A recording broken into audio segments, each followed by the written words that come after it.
नमस्कार, स्वागत है आप सभी का। आप देख रहे हैं एनएमएफ न्यूज, आपके साथ मैं हूं नमता चौधरी। आज जो खबर आपको बताएंगे वो सिर्फ खबर भर नहीं है, बल्कि एक मिसाल है जो एक बीएलओ अधिकारी ने कायम की है और इसीलिए उनकी तुलना उत्तर प्रदेश के मुख्यमंत्री योगी आदित्यनाथ से की जा रही है।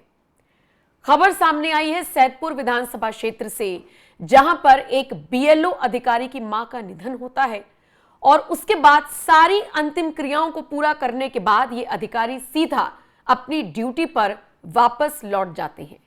लालधर सहाय इस बीएलओ ऑफिसर का नाम है और आप जानते ही हैं किस तरीके से यूपी में एसआईआर की प्रक्रिया चल रही है। इस एसआईआर की प्रक्रिया के बीच बीएलओ को यह खबर मिलती है कि उनकी मां का निधन हो गया है, जिनकी उम्र 70 साल थी। धनवती उनका नाम था। वो लंबे वक्त से बीमार चल रही थी। बीएलओ ऑफिसर को जैसे ही यह खबर मिली, वो आनन फानन में सारे काम छोड़कर तुरंत पहले अपने घर गए, वहां पर सारी अंतिम क्रियाओं को पूरा किया। अगले दिन मां का अंतिम संस्कार किया और उसके जस्ट नेक्स्ट डे वो अपनी ड्यूटी पर वापस लौट आए। ये जो तस्वीर आप देख रही हैं, ये उसी अधिकारी की है जिनका नाम है लालधर सहाय। बहुत से ऐसे लोग हैं जो अपनी ड्यूटी को लेकर, अपने काम को लेकर बहुत ज्यादा सजग होते हैं, लेकिन ऐसे उदाहरण बहुत कम देखने को मिलते हैं। बहुत सारे लोग ऐसे लोगों पर सवाल भी खड़े करते हैं कि क्या परिवार से ज्यादा जरूरी काम हो गया। ऐसे में जवाब है उन लोगों को कि कर्म कितना जरूरी है। इसका अंदाजा आप इसी से लगा सकते हैं कि बीएलओ ऑफिसर ने एसआईआर की महत्ता को समझते हुए अपने निजी जो उनके कारण रहे उनको भी वक्त दिया और उसके बाद फौरन ड्यूटी पर लौट आए। खबर तो यह भी मिल रही है कि उन्होंने 13वीं की तारीख को भी बदल दिया।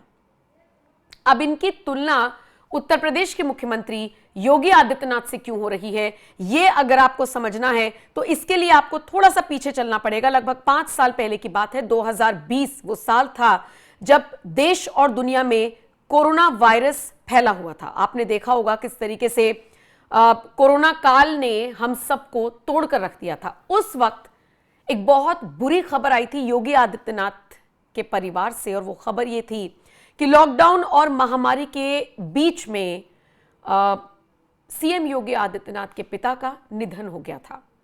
ये 2020 के कोरोना काल की घटना है और उस वक्त ये खबर आई थी कि लॉकडाउन और महामारी के कारण उत्तर प्रदेश के मुख्यमंत्री योगी राज्य की जिम्मेदारी निभाते हुए अंतिम संस्कार में शामिल नहीं हुए थे। उन्होंने काफी ज्यादा भावुक होकर इसकी वजह भी बताई थी।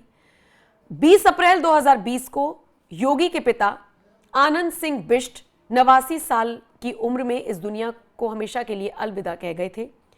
वो लिवर और किडनी की समस्या से जूझ रहे थे और जैसे खबर मिली योगी आदित्यनाथ को, उस वक्त वो लखनऊ में टीम 11 जो कोरोना मैनेजमेंट कमेटी बनाई गई थी उसकी मीटिंग कर रहे थे। मीटिंग को बीच में रोका नहीं गया। योगी आदित्यनाथ ने अपनी ड्यूटी जारी रखी थी। अंतिम संस्कार कैसे हुआ? पार्थिव शरीर को पैतृक गांव पौड़ी ले जाया गया। 21 अप्रैल 2020 को अंतिम संस्कार हुआ, लेकिन योगी वहां पर नहीं पहुंचे। लॉकडाउन के कारण यात्रा प्रतिबंधित थी और वो यूपी के 23 करोड़ लोगों की जिम्मेदारी निभा रहे थे।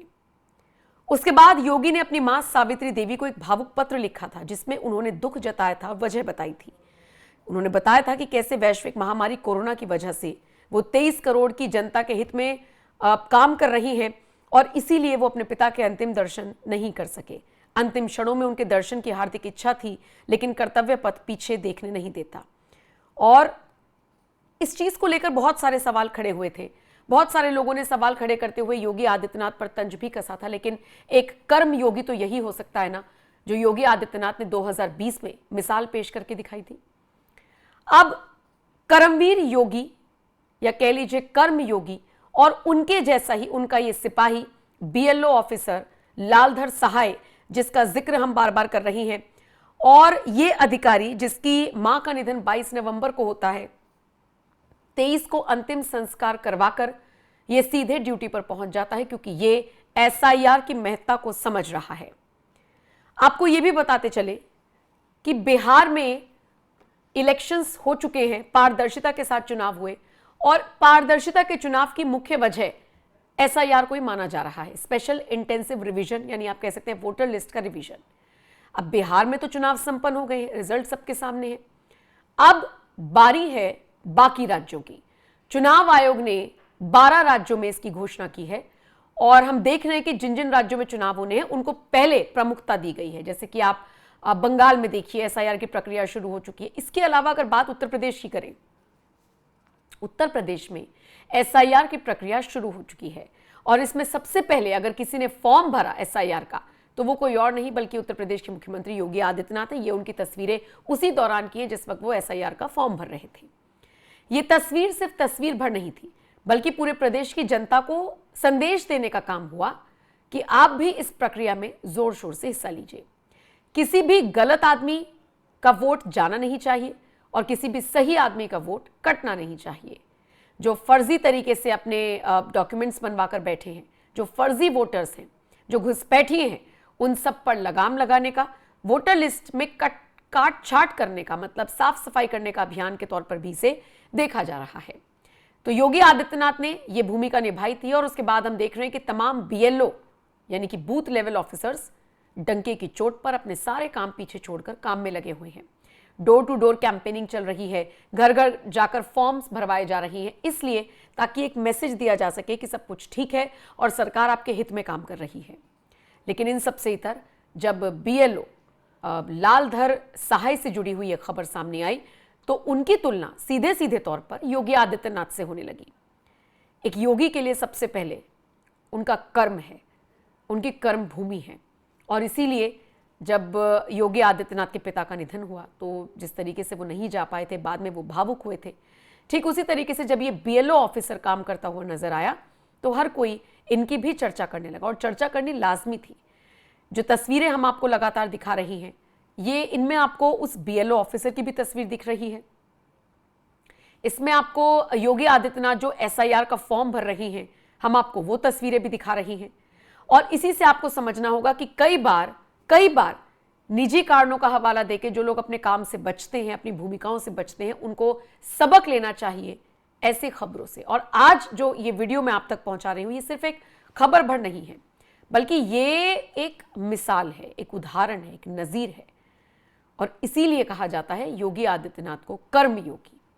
सिर्फ कपड़ों से, सिर्फ भूमिका से या जो उनका एक ओहदा रहा है सिर्फ उससे नहीं बल्कि अपने कर्मों से जिस तरीके से वो आगे बढ़ रहे हैं। सोचिए प्रदेश की जनता को जो अपने परिवार से पहले रख दे, उससे बड़ा कर्मयोगी और कौन हो सकता है। उनके लिए पहली जिम्मेदारी प्रदेश की जनता थी और ठीक उसी तरीके से बीएलओ ऑफिसर ने भी अपनी जिम्मेदारी को निभाया है, अपनी जिम्मेदारी का आह्वान किया है और इसीलिए उनको हर कोई उनकी तारीफ भी कर रहा है। इस दुख की घड़ी में उनके साथ आंसू भी बहा रहा है और उन्हें सलाम भी ठोक रहा है। फिलहाल इस खबर पर आपकी राय क्या है? कमेंट सेक्शन में आप अपनी राय हमें जरूर दें। बाकी अपडेट्स के लिए आप एनएमएफ न्यूज़ की वेबसाइट पर भी जा सकते हैं, लिंक है, मैं आपको लिंक बता देती हूँ, www.newsnmf.com पर जाइए और बाकी की अपडेट्स आप वहां से ले सकते हैं। बने रहिए एनएमएफ न्यूज़ के साथ।